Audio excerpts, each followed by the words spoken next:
Друзья, специально спустился за телефоном. Тут я ношу опилки на теплую грядку. В следующем году будут вкусные помидоры. Я уже почти закончил. Вот, но я хотел показать вот персики. Уже скоро созреют, дозреют. Это мне товарищ из Харьков-Паласа дарил саженцы, я их посадил. И вот спустя лет 6, наверное, первый урожай персиков. Такие классные, красивые. И на другом дереве немножко меньше, но тоже есть.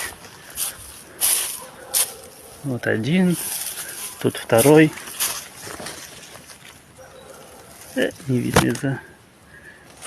Вот.